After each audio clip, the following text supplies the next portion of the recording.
ቅዱስ አሐዱ አምላክ አሜን። ቅዱስ እግዚአብሔር ፍጹም ሰላም እንደምን አመሻችሁ፣ እንደምን ቆያችሁ፣ እንደምን ለዚህ ሰዓት ደረሳችሁ።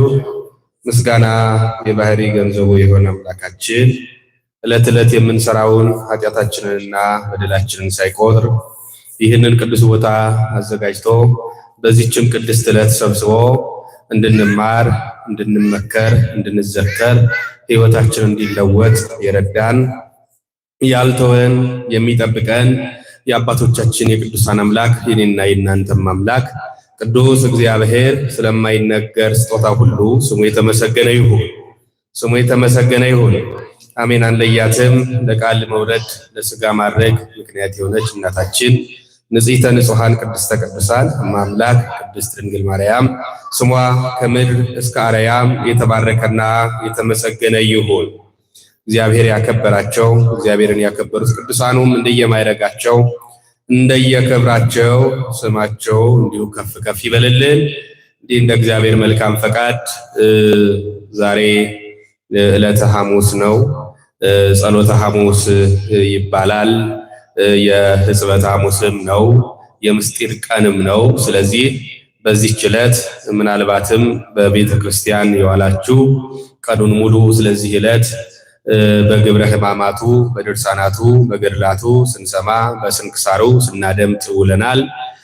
ምናልባትም ደግሞ በስራ ምክንያት በተለያየ ምክንያት ቀን ሳትገኙ ቀርታችሁ በዚህ ሰዓት እግዚአብሔርን ላግኘው የልቤን ልንገረው በደጁ ልንበርከክ ብላችሁ ዓለማዊ ስራ ዓለማዊ ሕይወት አስቸግሯችሁ እሱ ሲያደክማችሁ ውሎ ማረፊያ የእግዚአብሔር ደጅ ነው ብላችሁ በዚህ ሰዓትና በዚህ ደቂቃ የተገኛችሁ ደግሞ ጥቂት ከቀኑ የተረፈውን እጅግ በጣም ጥቂቱን ለመነጋገር እንሞክራለን። ከሁላችንም ጋር እግዚአብሔር አምላካችን ቅዱስ ፈቃዱ ይሁንልን። ለትምህርታችን ርዕስ አድርገን የምንመርጠው በማቴዎስ ወንጌል በምዕራፍ 26 ከቁጥር 45 ጀምሮ ያለውን ኃይለ ቃል እንደ መነሻ አድርገን ዕለቱን በተመለከተ እናያለን። እግዚአብሔር አምላካችን ሁላችንንም ያስተምረን። እንግዲህ የማቴዎስ ወንጌል ምዕራፍ 26 ከቁጥር 45 እስከ 46 እንዲህ የሚል ቃል አለ። የግዕዙ መጽሐፍ ቅዱሳችን ወገባ ካይበ ሀበ አርዳይሁ ወይቤሎሙ ኑሙ እንከሰ ዋይረፉ ናሁ በጽሐ ጊዜሁ ወያገብእዎ ለወልደ እጓለ እመሕያው ውስተ እደ ኃጥአን። በማቴዎስ ወንጌል ምዕራፍ 26 ከቁጥር 45 ላይ የሚገኝ ቃል እንዲህ ይላል። ከዚያ ወዲያ ወደ ደቀ መዛሙርቱ መጥቶ እንግዲህስ ተኙ ዕረፉም፣ እነሆ ሰዓቲቱ ቀርባለች፣ የሰው ልጅም በኃጢአተኞች እጅ አልፎ ይሰጣል። እግዚአብሔር ቢፈቅድ ለመነሻ የምናደርገው የትምህርታችን ርዕስ ጊዜው ደርሷል በሚል ጥቂት ደቂቃ እንቆያለን። ለአጽኖ እንዲሆን እስኪ ሁላችሁም ይህን ቃል ተናገሩ። ጊዜው ደርሷል በሉ። ጊዜው ምን ብሏል? ምኑ ደርሷል? ጊዜው ደርሷል። ይህንን ቃል የተናገረው ክብር ይግባውና መድኃኒታችን ኢየሱስ ክርስቶስ ነው። የተነገረውም በዛሬው ዕለት ነው። የተናገረውም ለደቀ መዛሙርቱ ነው። ከደቀ መዛሙርቱም ለሶስቱ የምስጢር ደቀ መዛሙርት ተብለው ለሚጠሩት ለጴጥሮስ፣ ለዮሐንስና ለያዕቆብ ነው። እንግዲህ ይህ ማስጠንቀቂያም ደግሞ ከላይ ከፍ ብላችሁ ስታዩ ከዚህ በኋላ ተኙ የሚል ስንፍናን የሚገልጥ በስንፍና የሚመጣ ፍዳንም አብሮ የሚያስተምር ትልቅ ቃል ነው። ደቀ መዛሙርቱን እንግዲህ ጊዜው ደርሷል ብሎ ደግሞ እዚያው ጋር ያነቃቸውና መጀመሪያ ተኙ ብሎ በኋላ በሉ ተነሱ፣ ከዚህ በኋላ የሰው ልጅ አሳልፎ ሊሰጥ ይገባዋልና ኑ እንሂድ ብሎ ሲቀሰቅሳቸው ወደዚያ መከራ ወደዚያ ሐዘን ጉዞ ሲጀምሩ እናያለን። እንግዲህ ሐሙስ ማለት እንደሚታወቀው አምስተኛ ቀን ማለት ነው። ከእሁድ አንድ ብለን ስንቆጥር ለስነ ፍጥረት አምስተኛ ዕለት ሆኖ እናገኘዋለን። ለዛሬው ታሪካችን ደግሞ የመጀመሪያው የቅዱስ ቁርባን ወይንም ደግሞ ከሰባቱ ምስጢራተ ቤተ ክርስቲያን አንዱ የሆነው ምስጢረ ቁርባን የተመሰረተበት ዕለት ነው። ከዚያ በመቀጠል ደግሞ የምስጢር ዕለትም እየተባለ ይጠራል። በመቀጠል ደግሞ የሕጽበተ እግር ወይንም ደግሞ የትሕትና ዕለትም እየተባለ ይጠራል። መነሻው ከላይ ከፍ ብለን ስናይ ከማቴዎስ ወንጌል ምዕራፍ 26 ከቁጥር 17 ጀምሮ እናገኘዋለን። ቃል በቃል ወንጌሉ እንዲህ ነው የሚለው። በቂጣው በዓል በመጀመሪያ ቀን ደቀ መዛሙርቱ ወደ ኢየሱስ ቀርበው ፋሲካን ትበላ ዘንድ ወዴት ልናሰናዳልህ ትወዳለህ አሉት ይላል። ምን ትበላ ዘንድ? ፋሲካን ትበላ ዘንድ ወዴት እንድናሰናዳልህ ትወዳለህ? ስለዚህ ለጌታችን ለመድኃኒታችን ለኢየሱስ ክርስቶስ የሚዘጋጅ የምን በዓል አለ ማለት ነው? የምን በዓል? የፋሲካ በዓል አለ። እንግዲህ በቤተ ክርስቲያናችን አስተምሮ ወንጌልም እንደሚነግረን ከምሽቱ 1 ሰዓት ላይ የፋሲካው መርሃ ግብር ተጀመረ። እንግዲህ ደቀ መዛሙርቱ ይህንን የፋሲካ በዓል እየደረሰ ስለነበረ ይህ የፋሲካ በዓል ስርዓቱ መነሻው በኦሪት ዘጸአት ምዕራፍ 12 ከቁጥር 1 ጀምሮ ስታነቡ ታገኛላችሁ። የፋሲካ በዓል መነሻው እስራኤላውያን ናቸው። ለ430 ዘመን በባርነት በሚኖሩበት መከራ ተጸንቶባቸው በግብፃውያን ግዞት ስር በሚኖሩበት ጊዜ ከዚያ መከራ እግዚአብሔር በነቢየ እግዚአብሔር ቅዱስ ሙሴ አማካኝነት ሊያወጣቸው ሲፈልግ 10 ያክል ታላላቅ ተአምራትን አድርጎ ነበረ። ከ10ኛው ደግሞ አንዱ ሞተ በክር እየተባለ የሚጠራው ነው። ወይንም ከቤቱ የመጀመሪያ የሆነውን በሞት የሚወስድ ማለት ነው። ብዙ ተአምራት ብዙ መቅሰፍቶች በግብፃውያን መንደር ተከናውኗል። እነዚያ መቅሰፍቶች ሁሉ ግን ፈርዖን የእስራኤልን ሕዝብ እንዳይለቅ አድርጎታል። ይልቁንም ልቡን ደንዳና ስላደረገው የመጨረሻውና አስፈሪው ሞተ በክር ነበረ። ይህ ሞተ በክር የግብፃውያንን የመጀመሪያ የሆነውን ሁሉ በሞት ይነጥቅ ነበረ። ስለዚህ እስራኤላውያን ከግብፃውያን የሚለዩበት እግዚአብሔር የፋሲካውን በግ ለነቢየ እግዚአብሔር ቅዱስ ሙሴ በትእዛዝ ሰጥቶ ያንን የፋሲካውን በግ የተመገበ ሞተ በኩር ያልፈዋል፣ ያልተመገበ ደግሞ ሞተ በኩር ያገኘዋል። በዚህ ምክንያት ፋሲካ የፋሲካ በግ እንዲበሉ እንዲያዘጋጁ ታዘዋል። ፋሲካ ማለት መሻገር ማለት ነው። ምን ማለት ነው? ንገሩኝ፣ ምን ማለት ነው? መሻገር። እንግዲህ እስራኤል ዘሥጋ መሻገር ያስፈልጋቸው ነበረ። ከባርነት መሻገር አለባቸው። ወደ ርስታቸው መሻገር አለባቸው። እግዚአብሔርን ወደሚያመልኩበት እግዚአብሔርም ወደ ሰጣቸው ርስት መመለስ መሻገር አለባቸው። በሌላ መልኩ ደግሞ ካለማመን ወደ ማመን መሻገር ማለት ነው። ከጥፋት ወደ እግዚአብሔር ቤት መመለስ ማለት ነው። ስለዚህ ይህንን የፋሲካን በግ እንዲያዘጋጁ አስቀድሞ እግዚአብሔር በሙሴ አማካኝነት ለእስራኤላውያን ተነግሯቸዋል። ይህንን ታሪክ በዘጸአት ምዕራፍ 12 ከቁጥር 1 ጀምሮ ስታነቡ ቃል በቃል ተጽፎ ታገኛላችሁ። ይህንን ታሪክ አንብቡት፣ እጅግ የሚያስፈልግ ስለሆነ ማለት ነው። የምስጢረ ቁርባን መነሻም ስለሆነ ይህንን መነሻ ካላወቅን ይህንን ካልተረዳን አሁን ያለንበትን ስለማናውቀው ማለት ነው። እና ጠቅለል አድርጎ ሲናገር እግዚአብሔር ለሙሴ የፋሲካውን በግ እንዴት እንደሚያዘጋጅ ሲነግረው የመጀመሪያው አንድ የበግ ጠቦት አዘጋጅ ይለዋል። ምን አለ? ምን አለ? የበግ ጠቦት አዘጋጅ። ሁለተኛ ነውር የሌለበት ይላል። ምን የሌለበት? ነውር የሌለበት ማለት ጸጉሩ ያላረረ፣ ቀንዱ ያልከረከረ፣ ነውር የሌለበት ንጹህ የሆነ። ምክንያቱም ለእግዚአብሔር የሚቀርብ መስዋዕት ንጹህ የሆነ ነው። በእግዚአብሔር ስምም የሚቀርብ እንዲሁ ነው። ስለዚህ ነውር የሌለበት በእግዚአብሔር የሚወደድ ይህንን በግ አዘጋጅ ይለዋል። እድሜውም ደግሞ አብሮ ይናገራል። የ1 ዓመት በግ የሆነ ይላል። የምን ንገሩኝ? 1 ዓመት የሞላው። 1 ዓመት የሞላው ለበግ እንግዲህ ጎልማሳ ማለት ነው። የጠነከረ የበረታ ማለት ነው። 1 ዓመት የሞላው በግ አዘጋጅ። ይሄ እንግዲህ የሚዘጋጅበት መንገድ ነው። ከዚያ በኋላ የሚከናወንበትን ስርዓት ቀጥሎ ይነግረዋል። ምን ይለዋል? የመጀመሪያው የምታከናውነው የገዛኸውን ወይንም የመረጥከውን እያንዳንዱ እስራኤላዊ የመረጠውን ያንን የፋሲካ በግ ለ14 ቀን ያክል አስሮ ያስቀምጠው። ከዛ በኋላ በ14ኛው ወር በገባ በ14ኛው ቀን ይዘጋጅ፣ ሲመሽም ይታረድ ይላል። ምን ሲል ንገሩኝ? ምን ሲል? አሁን ያለነው በቀን ነው በምሽት ነው? ንገሩኝ። በቀን ነው በምሽት? በምሽት ሲመሽ ይታረድ።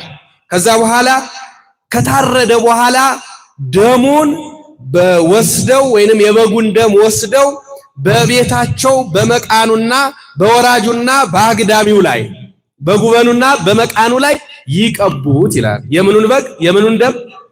የምኑን ደም? የበጉን ደም በበራቸው በመቃኑና በጉበኑ ላይ ይቀቡት ብሎ ትእዛዝ ይሰጣቸዋል። ከዚያ በኋላስ ሌላውን ግን የተጠበሰውን ይብሉ። ነገር ግን ብርንዶ ወይንም ቁርጥ የሚባለው በዚህ ዘመን እርጥብ ሆኖ የሚመጣውን ወይንም ደግሞ ያልበሰለውን ግን አይብሉት። የተጠበሰውን ብቻ ይብሉት። ውሃ የነካውን የተቀቀለውን ግን አይብሉት እያለ ትእዛዝ ይሰጣል ማለት ነው። የፋሲካው በግ እንዴት እንደሚበላ ሲያብራራ ነው። ከዚህ በኋላ ያንን የተጠበሰውን ሲበሉ ደግሞ ብቻውን አይደለም ከቂጣና ከመራራ ቅጠል ጋር ምን ይበሉት? ምን ይበሉት? ይብሉት እያለ ያዛል። ከቂጣና ከመራራ ነገር ጋር ይብሉት። ይሄ ብቻ አይደለም፣ ሲበላ ደግሞ እያንዳንዱ እስራኤላዊ ለአንድ ቀን ብቻ እንዳያተርፍ እንዳያጎል ብሎ ያዛል። ለአንድ ቀን ብቻ እንዳያተርፍ እንዳያጎል አድርገው ይመገቡ። ሲመገቡ ደግሞ እንዲሁ አይደለም፣ ከላይ ኩፌት ደፍተው፣ ኩፌት ማለት ባርኔጣ ማለት ነው።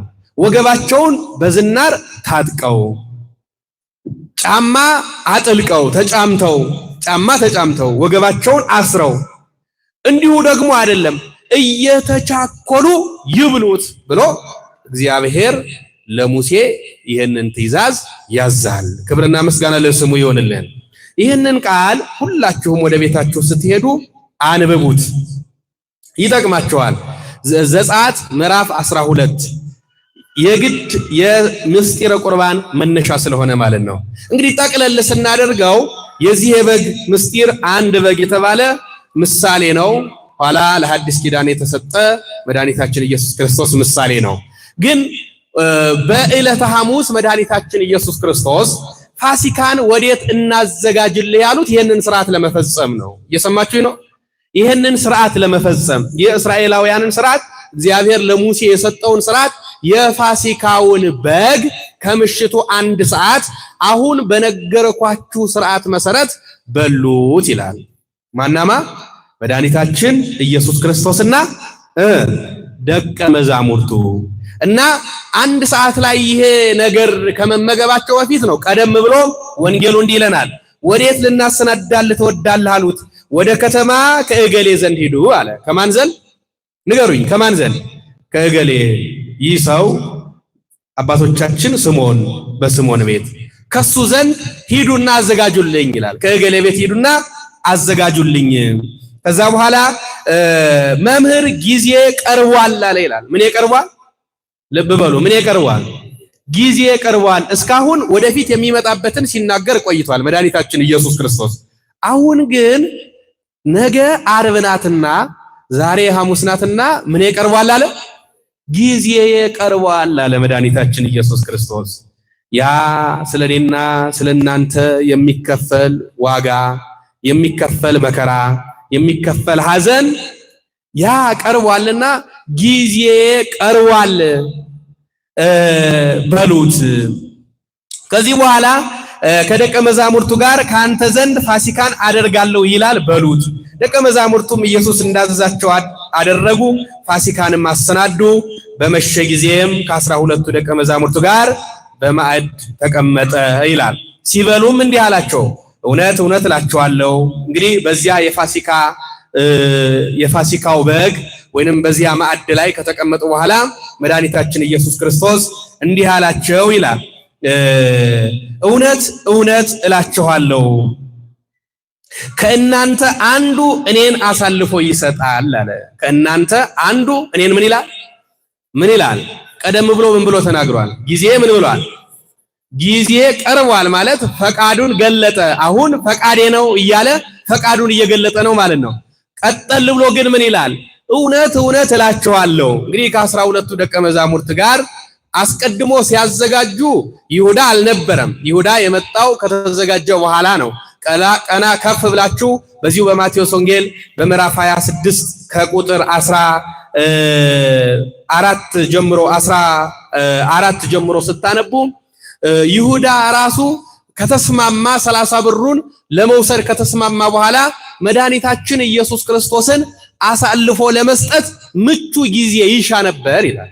ምቹ ጊዜ ይሻ ነበር ማለት ለጸሐፍት ፈሪሳውያን ለከሰሱት ገንዘብ ለከፈሉት ክርስቶስን ለመግደል ለሚሹት አሳልፎ የሚሰጥበት ይፈልግ ነበር። አንድ የሚያስደንቅ ነገር አለ። መድኃኒታችን ኢየሱስ ክርስቶስ በዚያ በማዕድ ቤት በገባ ጊዜ የዚያ የስምዖን ሚስት ክርስቶስ ማን እንደሆነ አላወቀችም። ደቀ መዛሙርቱ ቆመው ሲጸልዩ መምህሩ የትኛው ነው እያለች ትጠይቅ ነበር ይላል። የትኛው ነው መምህር ከናንተ መካከል? እርሱ ግን በውስጠኛው ቤት ቆሞ ይጸልይ ነበር እና ደቀ መዛሙርቱ ቤት በኩል ነው እያሉ ስትጠይቃቸው ዝም አሉ። ነገር ግን ቅዱስ ዮሐንስ የክርስቶስ ወዳጅ የመስቀል ስር ወዳጅ እስከ መጨረሻው የታመነ እርሱ ክርስቶስን ይመስል ነበርና አንተ ነህ ወይ መምህሩ ብላ ጠየቀችው ይላል። ስለዚህ ቅዱስ ዮሐንስና መድኃኒታችን ኢየሱስ ክርስቶስ ይመሳሰሉ ነበረ። አንተ ነህ ወይ መምህሩ ብላ ጠይቃው ነበረ እና ጸሐፍት ፈሪሳውያንም ሊገሉት የፈለጉትም ክርስቶስ የቱ እንደሆነ ለመለየት ይቸገሩ ስለነበረ የሚጠቁማቸው የሚያስይዛቸው ያስፈልጋቸው ስለነበረ ለዚህ ደግሞ ይሁዳ ተመረጠ። እግዚአብሔር አምላካችን ለክፉ ከመመረጥ ይሰውራል፣ ከክፎች ጋር ከመምከር ይሰውራል። እንዲያው ውለታ ለዋለልን ፊታችንን ከማዞር መድኃኔዓለም ይሰውራል። እንደ ይሁዳ ውለታ የተዋለለት የለም። ይገርማችኋል፣ ይሁዳ ማለት የስሙ ትርጓሜ ታማኝ ማለት ነው። መድኃኒታችን ኢየሱስ ክርስቶስ ይሁዳን ሲመርጥ የራሱ ዓላማ አለው። እንግዲህ የይሁዳ ሕይወት አስቀድሞ በትውፊት እንደምናውቀው አባቱን ገድሎ እናቱን አግብቶ የሚኖር የኃጢአት ቁንጮ የሆነውን ስራ ሁሉ የሰራ ሰው ነበረ። ግን መድኃኒታችን ኢየሱስ ክርስቶስ አንተ ኃጢአተኛ ነህ፣ አንተ በደለኛ ነህ፣ ለኔ ማህበር ለኔ አገልጋይነት አትመጥንም አላለውም። ይህንን ክፋቱን እሱ ሳያውቀው የሰራው በደል ቢሆንም እንኳን ክርስቶስ ኃጢአቱን ይቅር ብሎ እንደ በዓለም ላይ ከሚያበሩት ከ12ቱ ሐዋርያት መካከል ጨምሮት ነበረ። ነገር ግን ይሁዳ ክርስቶስ ይጨምረው እንጂ እሱ ራሱን አልጨመረም ነበረ። ወደ ዓለም ነበረ አስተሳሰቡም። ስለዚህ ይሁዳ በተፈጥሮ እጅግ በጣም የገንዘብ ፍቅር ነበረበት። ገንዘብ በጣም ይወድ ነበረ። ገንዘብ አምላክ ነው እንደምታውቁት። የዚህ ዓለም ገዢ የተባለው ገንዘብ ነው። ከክርስቶስ ከእግዚአብሔር ወይንም ከገንዘብ ከሁለቱ አንዱን ምረጡ ተብሏል። እንቅፋት የሚሆን ገንዘብ ነው። ገንዘብ መውደድ የብዙ ነገር መነሻ ነው። ገንዘብ መውደድ ለቤተ ክርስቲያን እንዳንታመን፣ ለትዳራችን እንዳንታመን፣ ለሀገራችን እንዳንታመን፣ ለባልንጀራችን እንዳንታመን፣ ለስራችን እንዳንታመን፣ ለእቅዳችን ሁሉ እንዳንታመን ያደርገናል ገንዘብ መውደድ። እግዚአብሔር አምላካችን ከዚህ ይሰውራል። እንግዲህ ገንዘብ ጊዜያዊ ነው፣ የሚቀር ነው። በሚቀረው ላይ ግን ተመስርተን የማይቀረውን መንፈሳዊ ሕይወታችን እናጣለን። ይሁዳ የፈተነው ይሄ ነገር ነው። ገንዘብ መውደዱ ክርስቶስን በእውነት እንዳያገለግል አደረገው። ያንን ስላወቀ ነው መድኃኔ ዓለም ስንት ታማኝ ደቀ መዛሙርት እያሉት ይሁዳን በምን ላይ ሾመው ይላል? በምን ላይ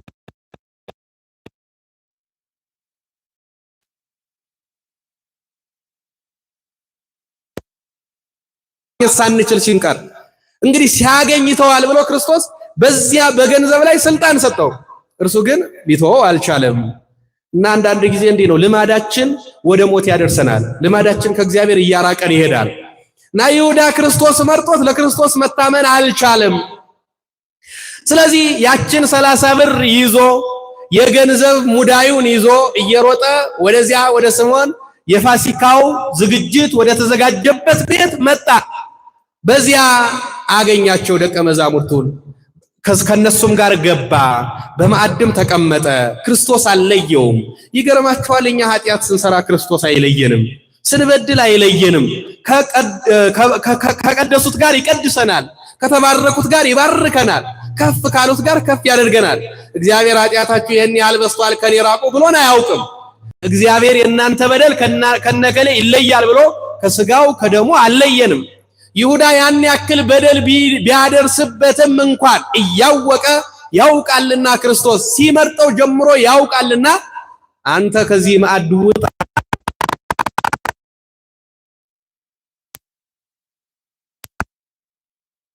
ስለዚህ በማዕዱ ላይ ተቀመጠ። በዚያ ማዕድ ላይ ከተቀመጠ በኋላ ነበረ መድኃኒታችን ኢየሱስ ክርስቶስ ከእናንተ አንዱ እኔን አሳልፎ ይሰጣል አለ።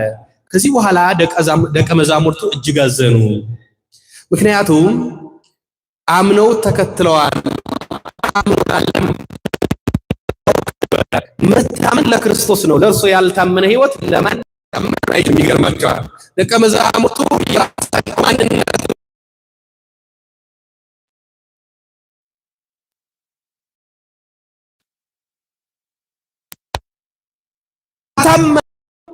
የሚታመናቸው አንዳች እንኳን አይኖርም። ስለዚህ ክርስቶስ መርጧቸዋል። የመረጣቸው ግን ከናንተ አንዱ አሳልፎ ይሰጠኛል ሲላቸው በልባቸው አዘኑ። ግን አዝነው አጉረምርመው ዝም ማለት አልፈለጉም። ሁሉም ከየመቀመጫቸው ብድግ እያሉ እኔ ሆንን ይሉ ጀመር ይላል። ያው ሁሉም እኔ ሆንን ይላሉ። እና በዚህ ጊዜ በበረታ ጊዜ ቅዱስ ዮሐንስ ብድግ ብሎ ጌታ ሆይ እንዲያው አሳልፍ የምሰጥህ እኔ ሆንን አለ። መድኃኒታችን ኢየሱስ ክርስቶስ በዚህ ጊዜ እንዲህ አለ፣ ከእኔ ጋር እጁን በወጭቱ ያጠለቀ እኔን አሳልፎ የሚሰጥ እርሱ ነው አለ። ከእኔ ጋር እጁን በወጭቱ አሳልፎ ያጠለቀ እርሱ አሳልፎ የሚሰጠኝ ነው እንዲህ ባላቸው ጊዜ ደቀ መዛሙርቱ የበለጠ ግራ ተጋቡ። ምክንያቱም ሁሉም እጃቸው ወጭቱ ውስጥ ይገባል አይደል? የተለየ የለም። ሁሉም ከዚያ ከፋሲካው በግ ከዚያ ከማዕድ እጃቸው እየገባ ግራ ይጋባሉ።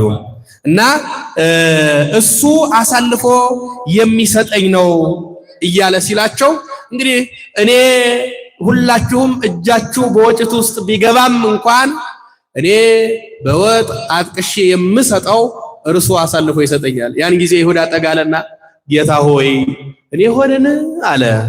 መድኃኒታችን ኢየሱስ ክርስቶስም አንተ አልክ አለው። አዎ አምኗል፣ ቀድሞ አምኗል ማለት ነው። ምክንያት ለማምጣት ብሎ ነው። አሳልፈ ትሰጠኛለህ ቢለኝ አሳልፍ የሰጠሁት ለማለት ነው። ክርስቶስ ግን ምንም አላለም። አንተ አልክ ነው ያለው። አዎ ሊቃነ ካህኑም እንዲህ ነበር ያለው። ይጠይቀው ነበረ ስለ በደሉ አንተ የአይሁድ ንጉሥ ነህ ወይስ አንተ የእግዚአብሔር ልጅ ነኝ እንዳልክ የእግዚአብሔር ልጅ ነህ ብሎ ሲለው አንተ አልክ ይል ነበረ መድኃኔዓለም። እና አንተ አልክ አለው። በዚህ ጊዜ ነበረ እንግዲህ መድኃኒታችን ኢየሱስ ክርስቶስ አንድ ነገር አስረግጦ ይናገራል። እንዲህ ይላል፣ የሰው ልጅስ ስለ እርሱ እንደተጻፈ ይሄዳል ይላል። የሰው ልጅ ስለ እርሱ ምን እንደተባለ እንደተጻፈ ይሄዳል። ይሄ የክርስቶስ ፈቃድ እንደሆነ አስቀድሞ ይነግራል። ይሁዳ አሳልፎ ባይሰጥም ክርስቶስ ፈቃዱ እኮ ነው።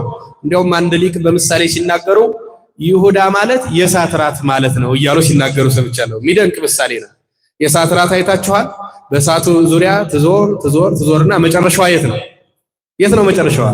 እሳት ውስጥ ነው። ምንም የማይጠቅም ስራ ዝም ብለው ዞረው ራሳቸውን አጉል ነገር ውስጥ የሚከቱ ለማይጠቅም ነገር ማለት ነው። እንግዲህ ይሁዳ የተመረጠበትን ታላቅነት የተተወለትን በደል ኃጢአት የቀረለትን ከማሰብ ይልቅ ስለ 30 ብርና ክርስቶስን አሳልፎ ስለመስጠት ተስማማ። ክርስቶስ በፈቃዱ ራሱን አሳልፎ ይሰጥ ነበረ።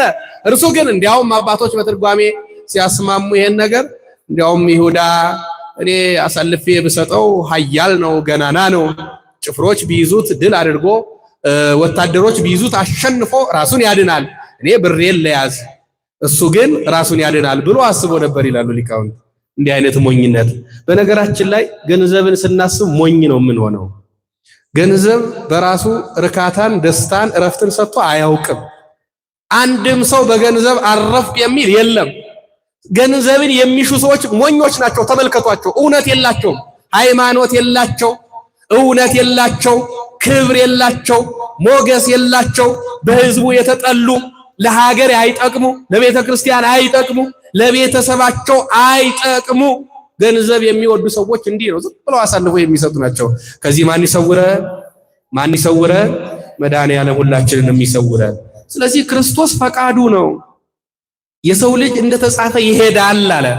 አዎ ነገር ግን የሰው ልጅ አልፎ ለሚሰጥበት ለዚያ ሰው ወዮለት ይላል። ለዚያ ሰው ወዮለት። ያ ሰው ባልተወለደ ይሻለው ነበረ፣ ባልተወለደ ይሻለው ነበረ። አሳልፎ የሚሰጠው ይሁዳ መለሰና እንዲህ አለ፣ መምህር ሆይ እኔ ሆንን አለ። አንተ አልህ አለው። ሲበሉም ኢየሱስ ደቀ መዛሙርቱን እንጀራውን አንስቶ ባርኮ ቆርሶ ለደቀ መዛሙርቱ ሰጠና፣ እንግዲህ ይሄ ሥርዓት የሆነው ከምሽቱ 1 ሰዓት ነው። ልክ 2 ሰዓት ሲሆን መድኃኒታችን ኢየሱስ ክርስቶስ ወገቡን ታጥቆ ማበሻ ጨርቅ አንስቶ ራሱን ዝቅ አድርጎ ደቀ መዛሙርቱን እግራቸውን ማጠብ ጀመረ። የደቀ መዛሙርቱ እግር እንደ ዓለማዊ ክብር እንዳለው ንግስና እንዳለው ሞገስ እንዳለው በጫማ የተሸፈነ አይደለም፣ በአቧራ የጠገበ ነው። ሰዎች የረሷቸው ሰዎች እግርን ተመልከቱ። ለእግራቸው ጫማ ሳይኖራቸው ነው ክርስቶስን የተከተሉት። ድሃዎች ሆነው በሁሉ ባለጸጋ አድርጓቸዋል ክርስቶስ። ያ እግራቸው ያልረገጠው ነገር የለም፣ ያ እግራቸው ያልሄደበት የለም። ስለዚህ መድኃኒታችን ኢየሱስ ክርስቶስ ዝቅ ብሎ ከእግራቸው ስር ወገቡን ጠበቅ አድርጎ እግራቸውን ጨርቅ አንስቶ በማበሻ ማጠብ ጀመረ። በኩስኩስት ውሃ አስመጣና የደቀ መዛሙርቱን እግር ማጠብ ሲጀምር ቅዱስ ጴጥሮስ ጌታ ሆይ አንተማ የኔን እግር ልታጠብ አይገባም አለው ይላል። አንተ የኔን እግር ልታጠብ አይገባም፣ ሰማይን ያዘጋጀ ሰማይና ምድርን ያበጀ የነገስታት ንጉስ የጌቶች ጌታ ይሆንክ አንተ ከክብር ሁሉ በላይ ክብር ያለ ከሞገስ ሁሉ በላይ ሞገስ ይሆንከን አንተ እንዴት ዝቅ ብለህ የኔን እግር ታጥባለህ? ቅዱስ ጴጥሮስ ይናገራል። የኔን እግር ልታጠብ አይገባም፣ እኔ ኃጢአተኛ ነኝ፣ እኔ በደለኛ ነኝ፣ እኔ ታናሽ ነኝ። የእግሬ ትቢያ እንኳን በአንተ እጅ ይቅርና በሰዎች እጅ እንኳን ሊነካ አይገባም። የቆሻሽነቴ መጠን ልክ የለውም። ስለዚህ አንተ የኔን እግር ልታጥብ አይገባም። ቅዱስ ጴጥሮስ ይናገራል። አይሆንም ብሎ ይከለክላል። አዎ እና ከዚህ በኋላ ደቀ መዛሙርቱ እንዲህ ባላቸው ጊዜ መድኃኒታችን ኢየሱስ ክርስቶስ ቅዱስ ጴጥሮስን እኔ ካላጠብኳችሁ እድል ፈንታ የላችሁም አላቸው። እና እግሩን ብቻ እንዲታጠብ የተጠየቀው ቅዱስ ጴጥሮስ እድል ፈንታውን ባሰበ ጊዜ ጌታ ሆይ እድል ፈንታማ ከሌለኝ በመታጠብ ከሆነ እድል ፈንታ ማገኘው ያንተን ክብር ማገኘው ያንተን ኃይል ማገኘው በመታጠብ ከሆነ እግሬን ብቻ አይደለም መላ ሰውነቴን እጠበኝ አለው ይላል። መላ ሰውነታችንን መድኃኔዓለም ይጠብልን። በኃጢአት የወደቀው ማንነታችንን ይጠብልን። ከእግር ጥፍራችን እስከ ራስ ፀጉራችን ድረስ ክርስቶስን በመርሳት ባለማመን፣ በሐሰት፣ በክህደት፣ በዝሙት፣ በርኩሰት፣ በስርቆት የተሞላውን ማንነታችን ክርስቶስ ይጠብልን። ስለዚህ እንዲህ ካልሆነ በፍጹም አይሆንም ማለት ቅዱስ ጴጥሮስ ያን ጊዜ እግሩን ዘረጋ። ደቀ መዛሙርቱ ሁሉ እግራቸውን ዘርግተው መምህራቸውን መካሪያቸውን መና አብዝቶ የመገባቸውን በቃሉ አእምሯቸውን የሰራላቸውን የሁሉ ነገር መነሻቸውን አርአያቸውን ክርስቶስን ከእግራቸው ስር አድርገው እነሱ ከወንበር ላይ ቁጭ ብለው ታጠቡ ይላል። ዛሬ ቅድስት ቤተክርስቲያናችን ይህንን ሥርዓት ነው የምታሳየን። ብፁዓን አባቶች ከቅዱስ ፓትርያርኩ ጀምሮ ዝቅ ብለው ካህናቱን፣ ሕዝቡን፣ ምእመኑን የሚያጥቡት ከእግረ ሕሊናችን ያለውን በደል፣ ኃጢአት፣ ክፋት፣ ተንኮል፣ ምቀኝነት፣ እርስ በርስ መጠላላት ሁሉ እጠብላቸው እያሉ እየጸለዩ ነው። መድኃኔዓለም ይጠብልን እና ይህንን ሥርዓት ሰራ። ይህንን ስለ ትሕትና ሰርቶታል። አዎ ቅዱስ ጴጥሮስ እኔ ዝቅ ብዬ ካላጠብኩህ አንተ የምትመራውን አንተ የምታስተምረውን ሕዝብ ዝቅ ብለህ አታገለግልም ሲለው ነው። ትሕትናን ሰርቶ ነው ክርስቶስ ለሁላችን ትሕትናን ያሳየን። ትሁት እንድንሆን በእግዚአብሔር ቤት የታዘዝነው ለዚህ ነው። ትሕትና የሃይማኖታችን መገለጫ የሃይማኖታችን መሰረት ነው። ትሕትና ክርስቶስን የምናይበት መስተዋት ነው። ትሕትና ከክርስቶስ ጋር የምንገናኝበት ድልድይ ነው። ትሕትና ከክርስቶስ ጋር አሻግረን በሩቅ ያደለ በቅርብ የምንኖርበት ሕይወት ነው። ስለዚህ ይህን ትሕትና በዛሬው ዕለት ገለጸ። ክብርና ምስጋና ለመድኃኔዓለም ይሁንልን። ይህን ከገለጠ በኋላ ከምሽቱ 2 ሰዓት ይህንን ካደረገ በኋላ ልክ ይሄን እንዳለቀ ህብስቱን አንስቶ ጽዋውን አንስቶ ባርኮ እንኩ ብሉ እንኩ ጠጡ፣ ይሄ ስለናንተ የሚቆረሰው ስጋዬ፣ ይሄ ስለናንተ የሚፈሳው የሐዲስ ኪዳን ደሜ ነው ብሎ ያንን ሥርዓተ ቁርባን በዛሬው ዕለት እግራቸውን ካጠበላቸው በኋላ ሰራላቸው ይላል። ክብርና ምስጋና ለመድኃኔዓለም ይሁንልን። ተመልከቱ እንግዲህ አስቀድሞ የፋሲካውን ሥርዓት ከ1 ሰዓት ጀምሮ ፈጸመ። ያንን ሥርዓት እንደሚያሳልፈውና በአዲስ ሥርዓት እንደሚተካው ሲያሳየን ደግሞ ልክ 2 ሰዓት ሲሆን ክርስቶስ እግራቸውን አጥቦ እግራቸውን ካጠበ በኋላ የሐዲስ ኪዳን ቁርባን የሐዲስ ኪዳን ፋሲካን ሰራላቸው። ይሄ እኔ ነኝ አላቸው። ተካው ማለት ነው። በበግ በጊደር በላም ይቀርብ የነበረ ያ ቁርባን ራሱ መድኃኔዓለም ለኔና ለናንተ ሰጠን ማለት ነው። ዛሬ ድረስ ትኩስ ሆኖ በዕለተ ዓርብ የተቆረሰውን በዕለተ ዓርብ የፈሰሰውን የክርስቶስን የጌታችንን የመድኃኒታችንን የኢየሱስ ክርስቶስን ቅዱስ ሥጋውን እንበላለን፣ ክቡር ደሙን እንጠጣለን። ይህን ስለሰጠን መድኃኔዓለም ክብርና ምስጋና ለስሙ ይሆንልን። ስለዚህ ዛሬም ቢሆን በ40 እና በ80 ቀን ልጅነትን ያገኙ ሕፃናት ልክ እንደተጠመቁ በቀጥታ ወዴት ይሄዳሉ? ወዴት ይሄዳሉ? ምስጢረ ጥምቀትን ግዝረትን በጥምቀት ከተካ በኋላ ይህንን የብሉይ ኪዳኑን ቁርባን ደግሞ በሐዲስ ኪዳን በራሱ ተካልን። ስለዚህ ሕፃናት በ40 እና በ80 ቀን ከተጠመቁ በኋላ በቀጥታ ወደ ቁርባን ይሄዳሉ። ደቀ መዛሙርቱም እግራቸው ከታጠቡ በኋላ ነው ያንን እንኩ ብሉ ይሄ ሥጋዬ ነው፣ እንኩ ጠጡ ይሄ ደሜ ነው ብሎ ያንን ከሰባቱ ምስጢራተ ቤተ ክርስቲያን አንዱ የሆነውን ምስጢረ ቁርባን የሰራላቸው። መድኃኔዓለም ክብርና ምስጋና ለስሙ ይሁንልን። እንግዲህ ተመልከቱ፣ በዚህ ሁሉ ሥርዓት ደግሞ ይሁዳ ተሳታፊ ነበረ፣ አልተለየም ነበረ። ደቀ መዛሙርቱ በመደዳ ተሰልፈው እግራቸውን ሲታጠቡ እርሱም እግሩን ይታጠብ ነበረ። እንደው ይገርማል። ክርስቶስ ዝቅ ብሎ ቀና ያለውን ይሁዳን በወንበር ላይ የተቀመጠው ይሁዳን ሲመለከተው ልብ በሉ። እንደው ዝም ብላችሁ ስታዩ ዛሬም ቢሆን ልባቸው በልብ የተሞላ ሰው ምንም መስሎ አይታያቸው። የሃይማኖት አባት ብትሉ፣ የሀገር ሽማግሌ ብትሉ፣ ቤተ ክርስቲያን ብትሉ፣ መንፈሳዊነት ብትሉ፣ በገንዘብ የወደቁ ሰዎች ሁሉ አይታያቸውም። ለመመለስ ብዙ እድል ነበረው። ያን እድል ሁሉ አመከነ። እስከ ሞት ድረስ የደረሰው ለዚህ ነው። አንዳንድ ጊዜ በገንዘብ ልባችንን እንዳንሞላው መጠንቀቅ ያስፈልጋል። ስለዚህም 2 ሰዓት ይህ ሁኔታ ከተከናወነ በኋላ ከ3 ሰዓት ጀምሮ በዮሐንስ ወንጌል ከምዕራፍ 14 እስከ 17 ያለውን ሥርዓት አስተማራቸው፣ ያለውን ሕግ አስተማራቸው፣ ያለውን ፍቅር አስተማራቸው። ይህንን ወንጌል በቤታቸው ስትገቡ አንብቡት።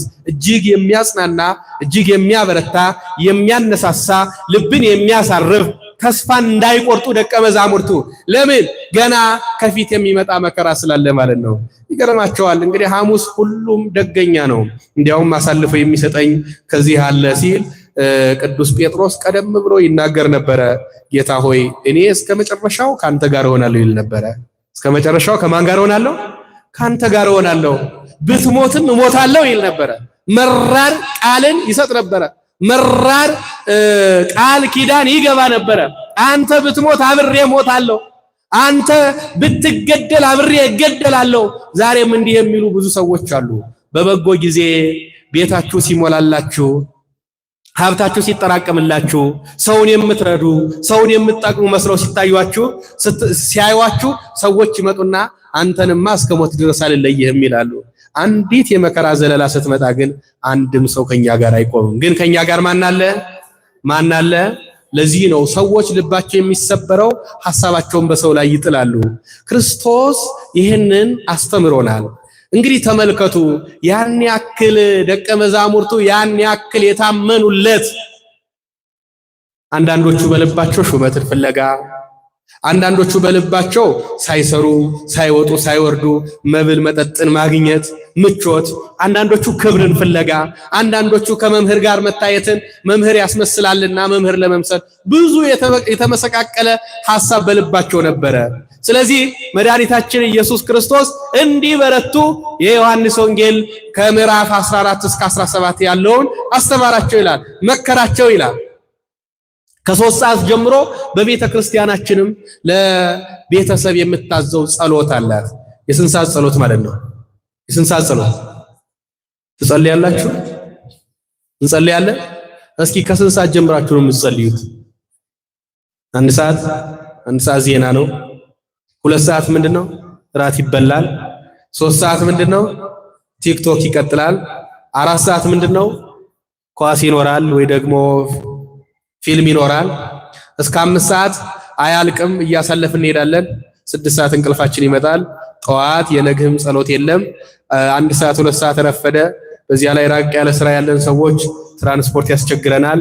እግዚአብሔርን ትውት አድርገን ዓለምን እንድናሯሩጥ አድርገናል ማለት ነው። ግን እንዴት አይነት ስርዓት እንደሰራ ተመልከቱ። መድኃኔዓለም 1 ሰዓት ላይ ራት ይበላል። 2 ሰዓት ላይ ከ1 ሰዓት እስከ 2 ሰዓት የራት ሰዓት ነው። 3 ሰዓት ጀምሮ ግን ሁሉን ነገር ዘግተን እግዚአብሔር እንድናገለግል ነው ትእዛዝ የተሰራው። 3 ሰዓት የጸሎት ሰዓት ነው። 3 ሰዓት የትምህርት ሰዓት ነው። ከ3 ሰዓት እስከ 5 ሰዓት በዛሬው ዕለት እጅግ አስደናቂ ተአምራት ተከናውነዋል።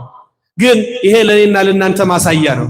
3 ሰዓት እንደውም ክፉ ጊዜ ሲመጣ ብዙዎቻችን ጎበዞች ነን።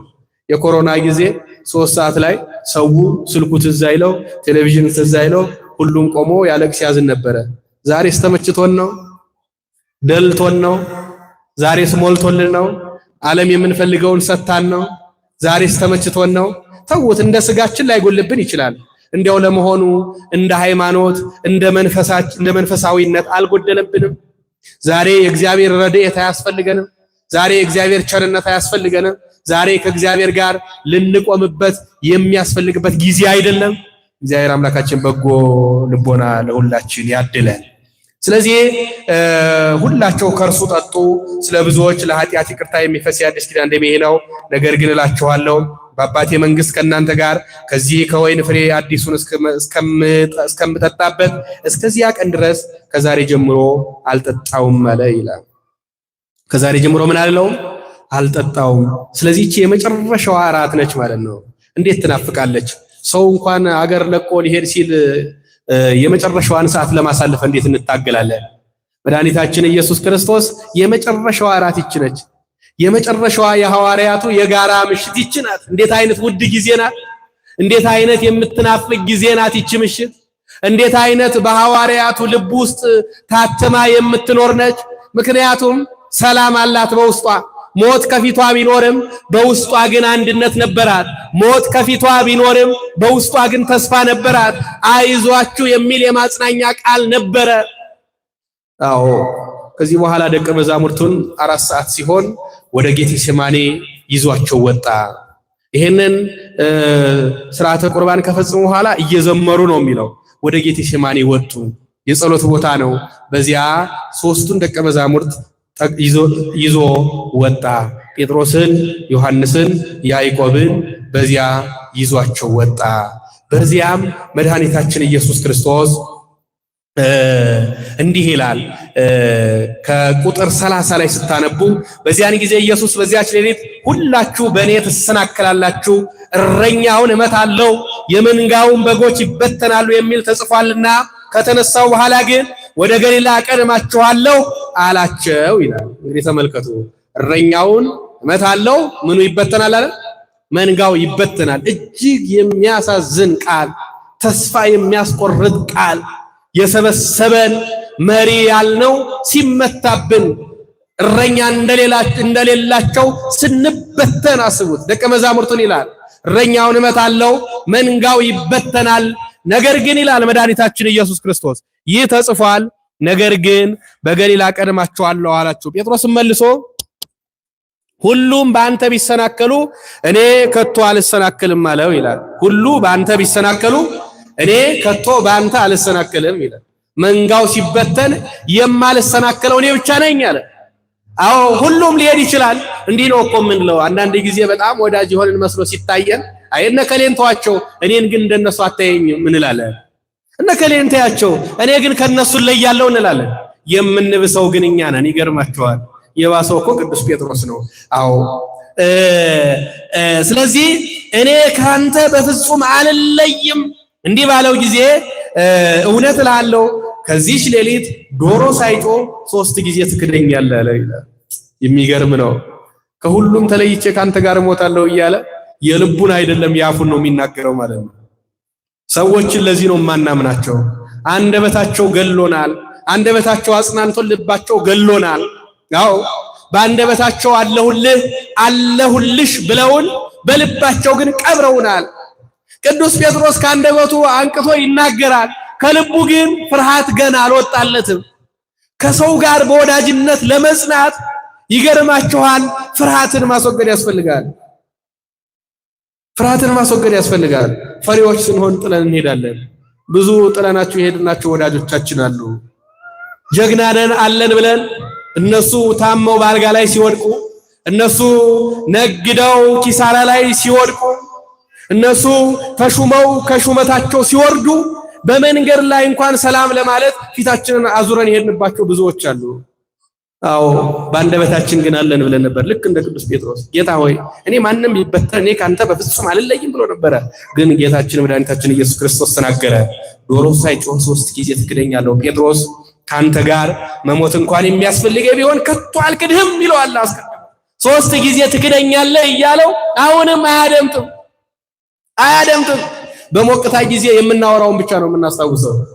ሊቃውንት ሲናገሩ በተደሰትክ ጊዜ ቃል አትግባ፣ አዎ በተናደድክ ጊዜ አትወስን ይላሉ። ብዙ ጊዜ እኛ በደስታችን ጊዜ የምንገባው ቃል መዳረሻ የለውም። አንገቴን እሰጣለሁ፣ እቀበራለሁ፣ እሞታለሁ፣ ኩላሊቴ ይውጣ እንላለን። ልክ በተናደድን ጊዜ ደግሞ ትዕግስት የለንም።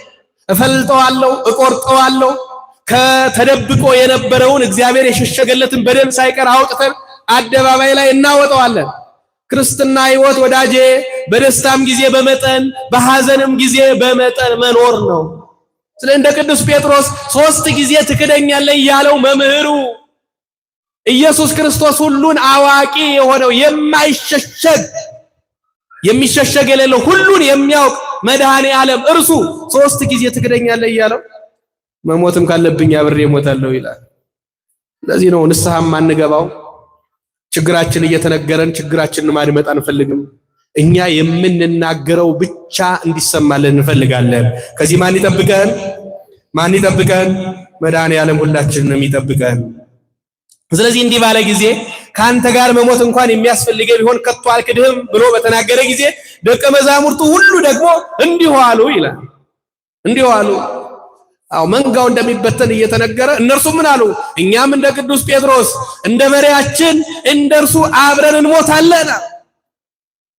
አሁን ተመልከቱ፣ መድኃኔ ዓለም ሁሉን የሚያውቅ አምላክ ባይሆን ምድራዊ ንጉሥ ቢሆን እንዴት አድርጎ ይተማመንባቸው ነበረ? እርሱ ግን የልባቸውን ያውቃል። አዎ የልባቸውን ያውቃል። ምድራዊ ገዢ ቢሆን ግን ደስ ይለው ነበረ። እንደዚህ ከሆነማ ይዋጉልኛል፣ ከኔ ጋር ይሞታሉ፣ ምን አስፈራኝል ነበረ። እርሱ ግን የልባቸውን ያውቅ ነበረ። ተመልከቱ፣ ዛሬም በአደባባይ የምንናገረው ነገር በመከራ ጊዜ ምን እንደሚሆን ማን ያውቃል? አሁን ቆሜ ብሰብክ በደጉ ጊዜ ሰባኪ ብሆን እናንተም በደጉ ጊዜ ተሰባኪ ተማሪ ብትሆኑ ክፉ ቀን በመጣ ጊዜ ግን የሚሆነውን የሚያውቀው መድኃኔዓለም ብቻ ነው። ጽኑ ልብን ማን ያድለ? መድኃኔዓለም ለሁላችንም ያድለን። ስለዚህ እንዲህ አሉ ደቀ መዛሙርቱ መሰከሩ። በዛን ጊዜ ኢየሱስ ከነርሱ ጋር ወደ ጌቴሴማኒ ወጣ። ወዲያ ሄጄ ስጸልይ ሳለ በዚህ ተቀመጡ ብሎ ጴጥሮስን ዮሐንስንና ያዕቆብን አስቀመጣቸው። እንግዲህ ወደዚያ ሄዶ እልፍ ብሎ ይጸልይ ነበረ።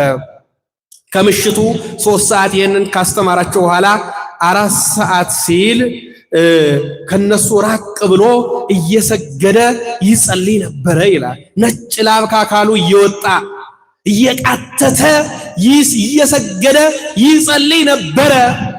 መድኃኒታችን ኢየሱስ ክርስቶስ ተመልከቱ ምን አይነት አርአያነት ለኔና ለእናንተ ሲያስተምረን። የሞት ቀን በመጣ ጊዜ የቃተታችሁ ጸልዩ፣ አልቅሱ፣ እዘኑ፣ አተክዙ፣ የሚያግዛቸው እግዚአብሔር አለ። ነገር ግን ክፉ መከራ፣ ክፉ ሐዘን ከፊታችሁ ሲመጣ አብዝታችሁ ሰውነታችሁ እስኪደክም ላባችሁ እስከሚወጣ ክርስቶስን እስክታገኙት ድረስ አጥብቃችሁ እየሰገዳችሁ ጸልዩ ብሎ ሲያስተምረን ከሐዋርያቱ ራቅ ብሎ እየቃተተ ላቡ ጠብ እያለ እየሰገደ ይጸልይ ነበረ ይላል። ደቀ መዛሙርቱ ቁጭ ብለዋል። በተቀመጡበት እንቅልፍ ይዟቸው ሄደዋል።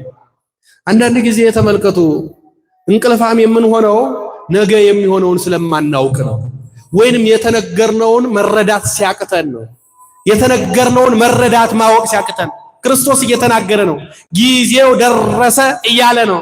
ከዚህ በኋላ ከናንተ ጋር የለሁም እያላቸው ነው። ከናንተ ጋር ከዚህ ጽዋ አልቀምስም እያላቸው ነው። አይዟችሁ፣ መንጋው ይመታል፣ አዎ መሪው ይመታል፣ መንጋው ይበተናል እያላቸው ነው። ከፊታቸው የሚያስፈራ መበተን እየመጣ ነው። ደቀ መዛሙርቱ ግን እንቅልፍ ወስዷቸዋል። የተነገርነውን ማዳመጥ ሲያቅተን መረዳት ሲያቅተን እንዲህ ነው። አባቶች ሲናገሩ ማዳመጥ እያቃተን ነገ የሚሆነውን እየነገሩን ጸልዩ፣ ንስሐ ግቡ እያሉ ከቤተ ክርስቲያን አትውጡ፣ መንፈሳዊነታችሁን አጥብቁ እያሉን መረዳት ያልቻልነው ማወቅ መረዳት ስላልፈለግን ነው።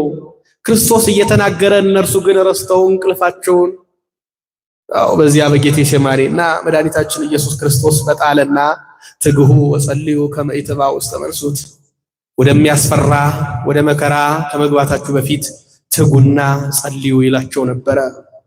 ምክንያቱም ከመከራ የሚጽናናው ሰው ሲጸልይ ብቻ ነው። ከመከራ የሚወጣው ሰው በትጋት ሲጸልይ ብቻ ነው። ከመከራ የምንድነው በትጋት ስንጸልይ ብቻ ነው። ስለዚህ ትጉና ጸልዩ፣ ወደ ፈተና እንዳትገቡ።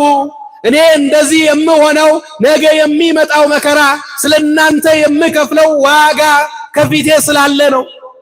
ስለዚህ ነገ እናንተም የምታስተምሩት ሰው ጠንካራ ብርቱ እንዲሆን ተግታችሁ ጸልዩ። ከሚያገኛችሁ መከራ ክርስቶስ ካለፈ በኋላ ደቀ መዛሙርቱስ ይሄ መከራ ቀርቶላቸዋል? በክብር የተቀበረ አንድም ሐዋርያ የለም። ግማሹ እየተዘቀዘቀ፣ ግማሹ አንገቱ እየተቆረጠ፣ ግማሹ አራሻው እስኪጠፋ ድረስ እየተቆራረጠ የክርስቶስን መከራ ተካፍለዋል። ያ ግን ለክብራቸው ነበረ። አስቀድሞ ግን ይነግራቸው ነበረ፣ ኋላ ግን ገብቷቸዋል። ክብርና ምስጋና ለመድኃኔዓለም ይሁንልን። ስለዚህ እንዲህ አላቸው፣ ነፍሴ እስከ ሞት ድረስ እጅግ አዘነች፣ በዚህ ቆዩ ከኔም ጋር ትጉ አላቸው ይላል። ነፍሴ እጅግ አዘነች፣ በዚህ ቆዩ ከኔም ጋር ምን በሉ አለ? ከኔም ጋር ምን በሉ? ትጉ በሉ። እስኪ ከኔም ጋር ምን በሉ? ተናገሩ። ከኔ ጋር ምን በሉ? ከእኔ ጋር ትጉ ይለናል መድኃኔዓለም። ከኔ ጋር ትጉ። እኔ እየጸለይኩ ነው፣ እናንተም ጸልዩ። እኔ እየሰገድኩ ነው፣ እናንተም ስገዱ። እኔ መከራ ስቀበል የኔን መከራ እናንተም አብራችሁ ተቀበሉ። ከኔ ጋር ትጉ። ከኔ ጋር ትጉ ማለት እስኪ ተመልከቱ። መድኃኔዓለም የሰራውን ስራ ከእርሱ ጋር እንድንሰራ እኮ ስለሚፈልግ ነው። እኔ የታመመውን ፈውሻለሁ፣ እናንተም የታመመውን ጎብኙ። እኔ የድሃ የሆነውን ከድህነቱ አግዤዋለሁ፣ ቸር ደግ መምህር ሆኛለሁ፣ እናንተም ቸር ደግ ሆናችሁ ከእኔ ጋር ትጉ ይላል መድኃኔዓለም። ዛሬ እኮ ለእኔና ለእናንተም የሚተላለፈው መልእክት ነው። ከኔ ጋር ትጉ ነው። ከኔ ጋር ትጉ። ክርስቶስ ዛሬም ይህን መከራ ከፊታችን እንዲሳልብን የሚያደርገው ነው ትጋት እንዲኖረን ነው። ሰነፍ ሰው እግዚአብሔር አያውቀውም። ሰነፍ ሰው የዲያብሎስ መጫወቻ ነው። ሰነፍ ሰው የኃጢአት መጫወቻ ነው። ሰነፍ ሰው የዓለም መጫወቻ ነው። ስለዚህ ስንፍናን አስወግዱ፣ ከኔ ጋር ትጉ ይላቸዋል። ከኔ ጋር ትጉ ነው የሚለን መድኃኔዓለም። እንደው ለኔ ትጉ እንኳን አይልም እኮ ከኔ ጋር ትጉ ነው። እንዴት ደስ ይላል ከአባት ጋር መሮጥ! እንዴት ደስ ይላል ከአባት ጋር መታገል! እንዴት ደስ ይላል ከአባት ጋር መትጋት! እንዴት ደስ ይላል ተስፋ ከሚሰጥ በተስፋ ከሚያኖር ዘላለማዊ ክብር ከሚያጎናጽፍ ጌታ ጋር መትጋት እንዴት ደስ ይላል! ከኔ ጋር ትጉ አለ። ይሄ ነው እኮ ይህ ቃል እኮ ነው እንደ ሰማይ የተንጣለለ ሀብታቸውን እርግፍ አድርገው ትተው አንዲት ጨርቅ ብቻ ለብሰው ገዳም እንዲሄዱ ያደረጋቸው። ይሄ ቃል እኮ ነው የዚህ ዓለም ጣዕም ምን እንዳልሆነ ተረድተው የድምፅ አራዊትን ጸባ አጋንንትን ታግሰው ራበኝ ጠማኝ እያለ የሚያስቸግራቸውን ስጋቸውን ንቀው በመንፈስ እግዚአብሔርን ማገልገል ይሻላል ብለው ከሰው ተለይተው ከዓለም ተለይተው የሚያኖራቸው እኮ ይሄ ቃል ነው። ከማን ጋር ለመትጋት? ከማን ጋር ለመትጋት? ከእኔ ጋር ትጉ አላቸው። ለደቀ መዛሙርቱ የተላለፈ ትልቁ መልእክት ይሄ ነው። ከእኔ ጋር ትጉ ነው። ይገርማቸዋል። ከክርስቶስ ጋር ለመትጋት ግን ጽናትና ብርታት ያስፈልግ ነበረ። ለዚህ ነው ዮሐንስ ወንጌል ምዕራፍ 17 ላይ ያለውን ቃል ከፍ አድርጎ መከራቸው። አይዟችሁ በርቱ፣ እንዲያውም ወደ አብ እንዲህ አለ፣ እኔና እናንተ አንድ እንደሆንን እንዲሁ እነዚህን ሁሉ አንድ አድርጋቸው የሚል ጸሎት መድኃኔ ዓለም ከፍ አድርጎ አሰማ። አንድ እንዲሆኑ አድርጋቸው፣ እንዲበረቱ፣ እንዲተጉ፣ እንዲጸኑ፣ ተስፋቸው እንዲበረታ አንድ እንዲሆኑ አድርጋቸው አለ። አንድ እንዲሆኑ አድርጋቸው የሚያጽናና ቃል ነው። ወደ አብ ከፍ አድርጎ አንድ አድርጋቸው ብሎ ከፍ አድርጎ የጸለየው ጸሎት። ስለዚህ ደቀ መዛሙርቱ ተኝተው አገኛቸው። መድኃኔ ዓለም ሄደ። ከኔ ጋር ትጉ ካላቸው በኋላ መልሶ መጣ። አንዲት ሰዓት እንኳን ልትጉ አልቻላችሁም? ምን አላቸው? ያሳዝናል፣ ይገርማል።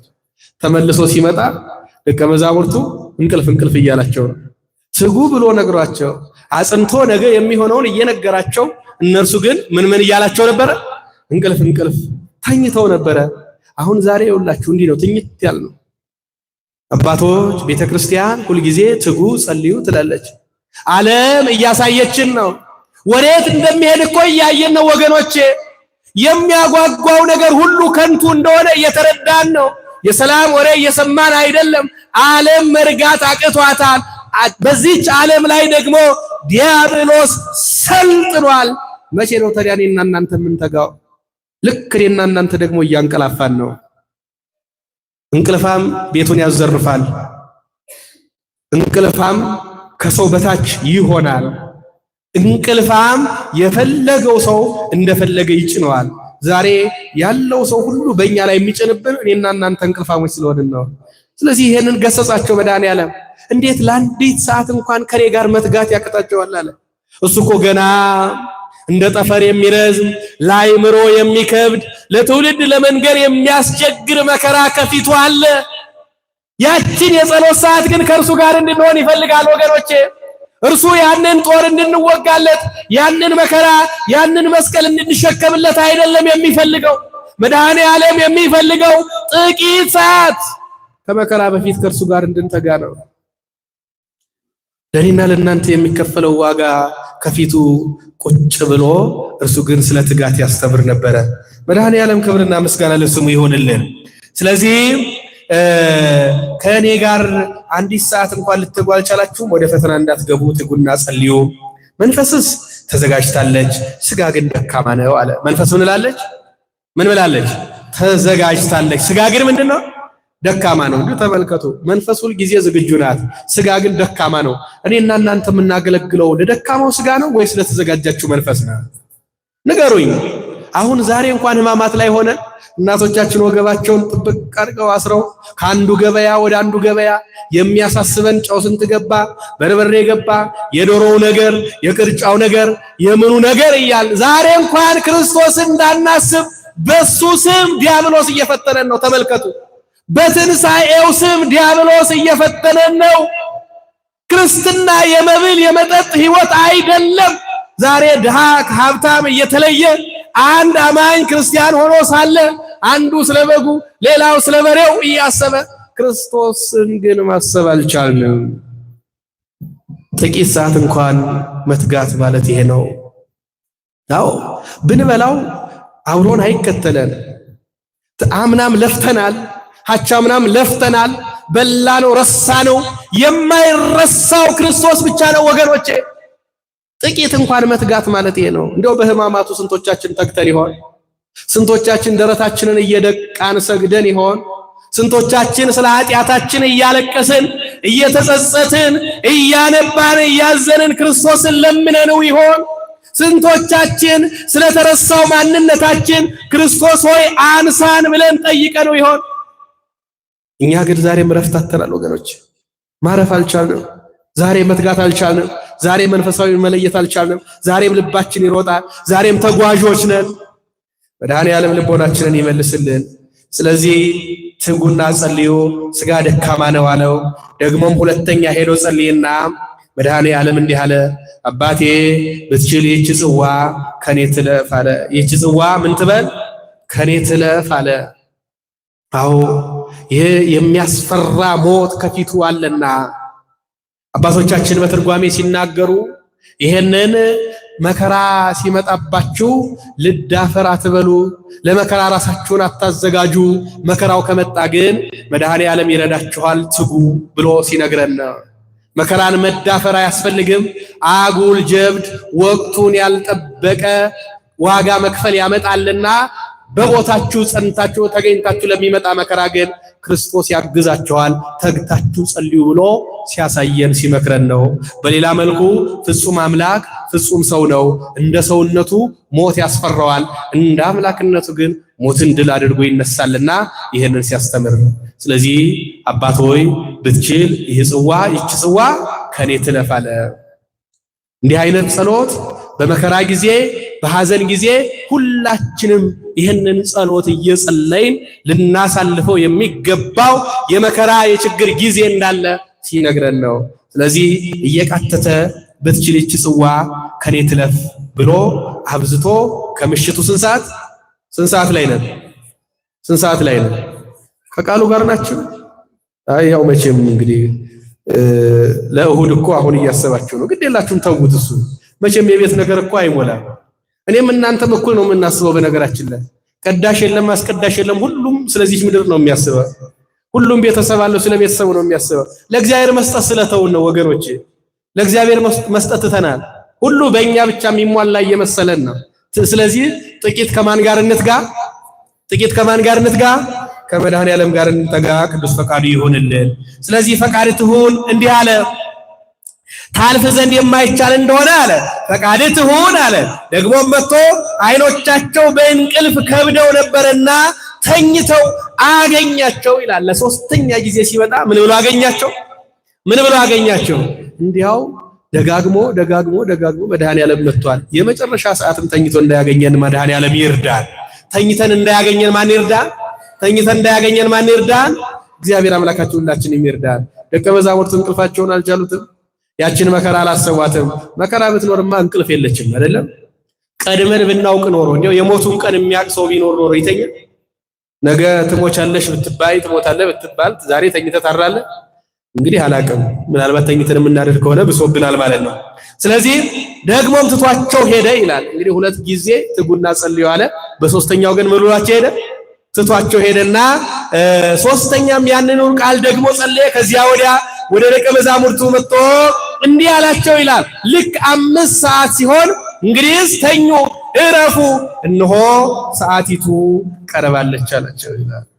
ተኙ እረፉ። ምኑ ቀርባለች?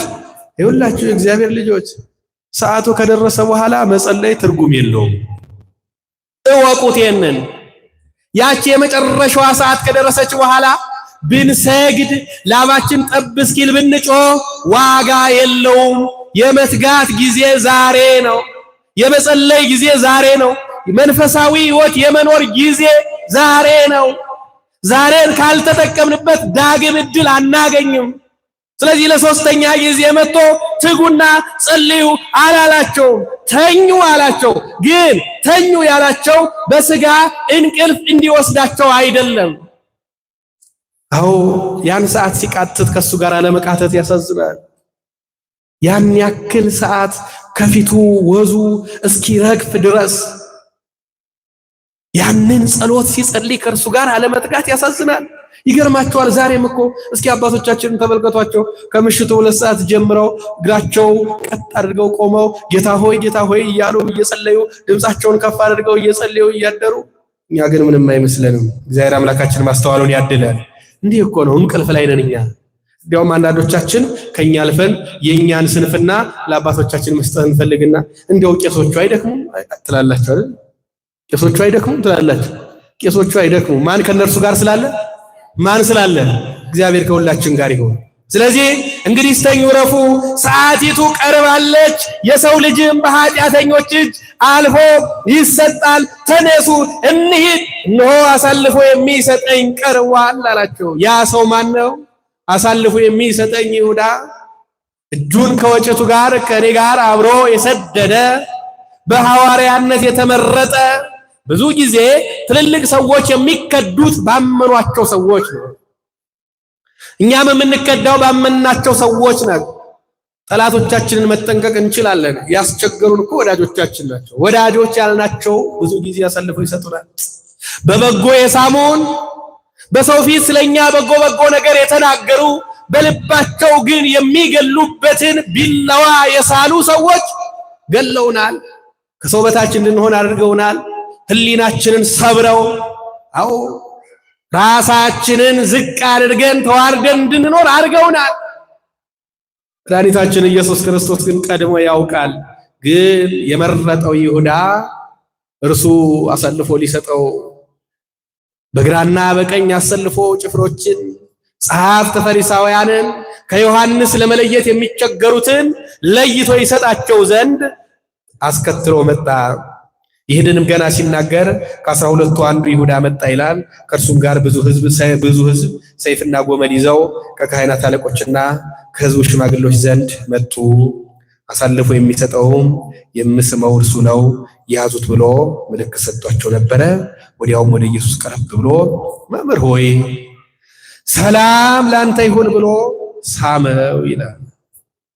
እንዲያውም አባቶች ስለዚህ ቃል ሲናገሩ ከዚያ ከጦር ከዚያ ከግርፋት ከዚያ እንግልት በላይ ክርስቶስን ያሳመመው የይሁዳ መሳም ነበረ ይላሉ። የይሁዳ መሳም፣ የሐሰት መሳም። እንደው ወዳጆቼ ዛሬ እኮ እኛ ብዙዎቻችን የምንኖረው የይሁዳን ኑሮ ነው። እሱን ከሳሾች ነን፣ እሱን ወቃሾች ነን። እንዲያውም ለአንዳንዱ ክፉ ሰው ይሁዳ እያልን እንሰጣለን። እኛ የትኛው እውነተኛ ኑሮን ነው? እኛ ለቤተሰቦቻችን፣ ለልጆቻችን፣ ለአባቶቻችን፣ ለእናቶቻችን እውነተኛ ኑሮ እንኖር ይሆን? ስንቶቻችን የገዛ እናታችንን፣ የገዛ አባታችንን፣ ወንድሞቻችንን፣ እህቶቻችንን በመሳም አሳልፈን ሰጥተናል። በጎ መስለን በልባችን ብዙ መከራ አዘጋጅተናል። ክርስቶስ ይሁዳ አሳልፎ ቢሰጠው በፈቃዱ ነው። ብዙ የገደልናቸው ሰዎች ግን አሉ በልባችን ውስጥ። መድኃኔዓለም ማስተዋሉን ያድለን እና መድኃኒታችን ኢየሱስ ክርስቶስ ቀርቦ ስሞ አሳልፎ ከሰጠው በኋላ ወዳጄ ሆይ ለምን ነገር መጣህ አለው። በዚያን ጊዜ የቀረቡ እጃቸውንም በኢየሱስ ላይ ጭነው ያዙት። እነሆም ከኢየሱስ ጋር ከነበሩት አንዱ እጁን ዘርግቶ በሰይፍ ቅዱስ ጴጥሮስ መዘዘና የዛን የመልኮልን ጆሮ ቆረጠ። ክርስቶስ ሰይፍ የሚያነሱ በሰይፍ ይጠፋሉና ሰይፍህን ወደ ሰገባው መልስ ብሎ የዚያን ሰው ጆሮ መለሰለት። ከዚህ በኋላ መከራው አንድ ብሎ የጀመረው ይሁዳ ከሳመባት ሰዓት ጀምሮ ለአእምሮ የሚከብድ እኔና እናንተ ባንደበታችን ተናግረን የማንጨርሰው ተቆጥሮ የማያልቅ መከራ ስለኔና ስለናንተ መድኃኒታችን ኢየሱስ ክርስቶስ ተቀበለ። በመከራውም የኔና የናንተን መከራ ሻረ። በሞቱም የኔና የናንተን ሞት ድል አደረገ። በትንሣኤው ሁላችንን ከፍ ከፍ አደረገ። ክብርና ምስጋና ለመድኃኔዓለም ይሁን። እንኳን አደረሳችሁ። እንግዲህ ዛሬ ወደ ቤታችሁ ስትገቡ የሚጠብቃችሁ ምን አለ? ጸሎተ ሐሙስ በመጣ ቁጥር ትዝ የሚለን አንድ ነገር አለ። ምንድነው እሱ? ምንድነው? ጉልባን ነው አይደለም? ከምንና ከምን ይዘጋጃል? ከስንዴና ከባቄላ አይደለም? እንግዲህ ይሄ የእስራኤላውያን ሕይወት ነው። አስቀድመን እንደተናገረን እስራኤላውያን ከግብጽ ሲወጡ ምግብ አዘጋጅተው አብስለው አውክተው ጋግረው የሚበሉበት ጊዜ ስለሌላቸው ስንዴውን ፈትገው ባቄላውን ቀቅለው አንድ ላይ አድርገው እየበሉ እየሮጡ እየተመገቡ ወጥተዋል። በሌላ መልኩ እንግዲህ ስንዴ የክርስቶስ ምሳሌ ነው። ክርስቶስ ስለኛ ስለናንተ የደረሰበት መከራ የመፈተጉ ያ ሁሉ መከራ እያሰብን እየሮጥን ሞታችንን እያሰብን እንግዲህ ሁላችሁ ሞታችሁን አስቡ ወዳጆች። ስለ እግዚአብሔር። አሁን ዛሬ ሞቱን ረስቷል ሁሉም ሰው። ሞታችሁን እያሰባችሁ ኑሩ፣ ግድ የላችሁ። ያው ተመችቶን ነው እየኖርን ያለነው፣ ግን ይሄ በሆነ ቀን የሚያቆም ነው። ዛሬ አጠገባችን ያሉ ሰዎች ዘወር ስንል ከኛ ጋር የሉም፣ በሞት ተለይተውናል። ዛሬ በሀብታቸው፣ በዝናቸው፣ በመልካቸው፣ በክብራቸው ከፊት ያቆምናቸው ሰዎች ዘወር ስንል የሉም። እኔና እናንተ ከነሱ የተለየ ተንደላቀን የምንኖርበት ዓለም የለም። ስለዚህ ሞታችንን እያሰብን የክርስቶስን ሞት በልባችን እየሳለን እንድንኖር እግዚአብሔር አምላካችን ይርዳን። ያስተማረን፣ የመከረን፣ የገሰጸን ልዑል እግዚአብሔር ክብርና ምስጋና ይሁን።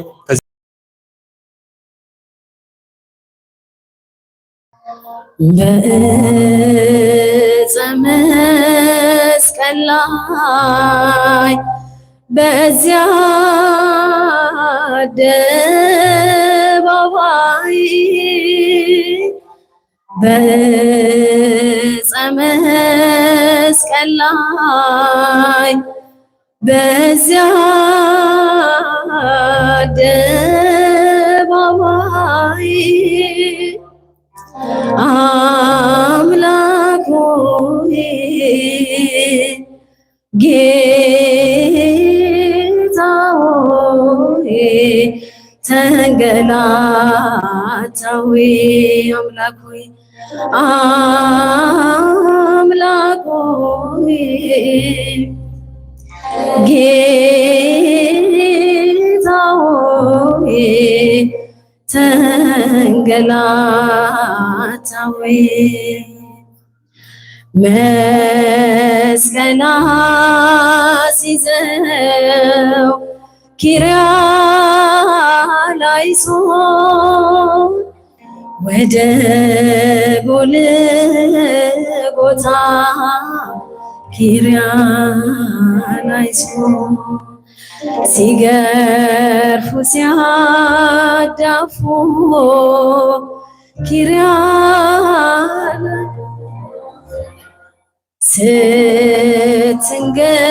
ስትንገላታ ኪርያላይሶን በዕፀ መስቀል ላይ በዕፀ መስቀል ላይ በዚያ አደባባይ በዕፀ መስቀል ላይ በዚያ አደባባይ አምላክ ሆይ ጌታ ሆይ ተንገላታዊ አምላክ ሆይ አምላክ ሆይ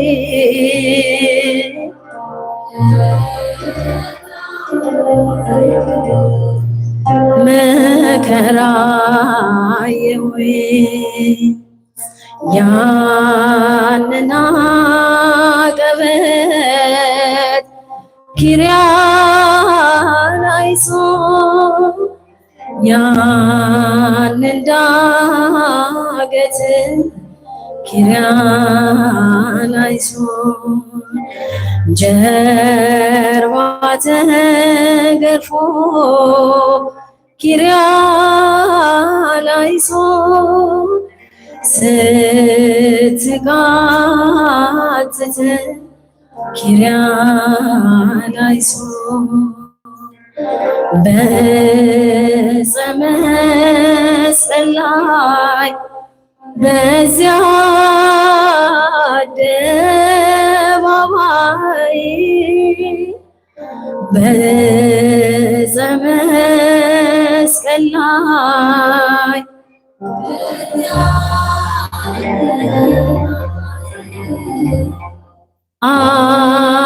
አምላክ ሆይ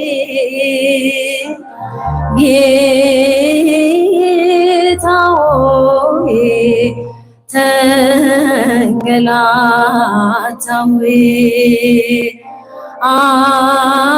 አምላክ ሆይ ጌታ ሆይ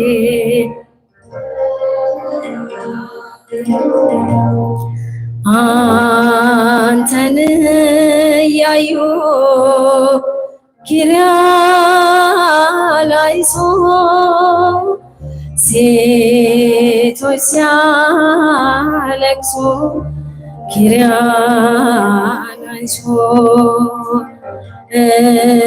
እናቶች ቀርበው ኪርያላይሶን ላፍ እንዳበሱ ኪርያላይሶን በዕፀ መስቀል ላይ በዚህ አደባባይ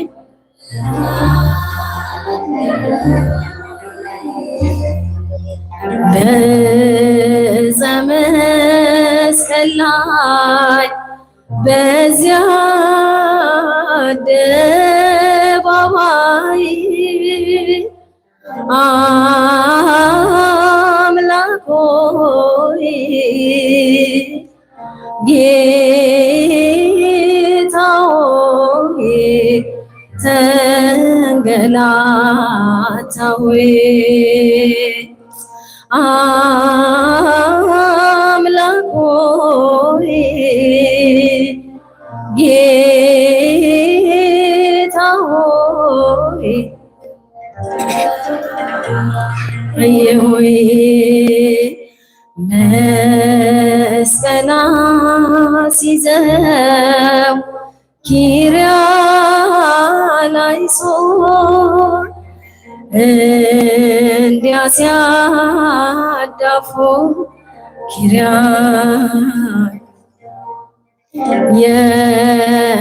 የቀሬናው ሰው ኪርያላይሶን ስምዖን አገዘ ኪርያላይሶን በዕፀ መስቀል ላይ በዚያ አደባባይ በዕፀ መስቀል ላይ ድምፃችሁን ጮክ በዚያ አደባባይ አምላክ ሆይ ጌታ ሆይ መከራ አየሁ አምላክ ሆይ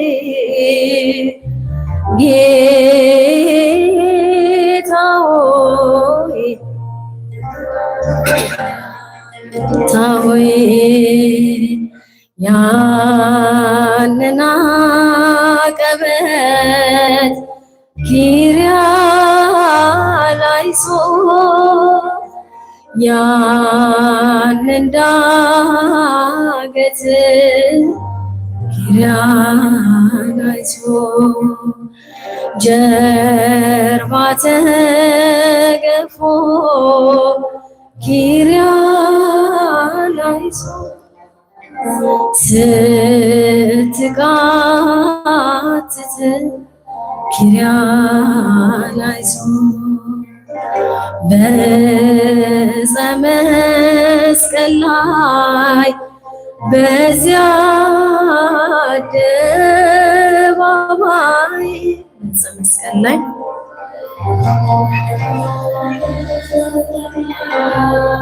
በዚያ አደባባይ አምላክ ሆይ ጌታ ሆይ ተንገላታሁ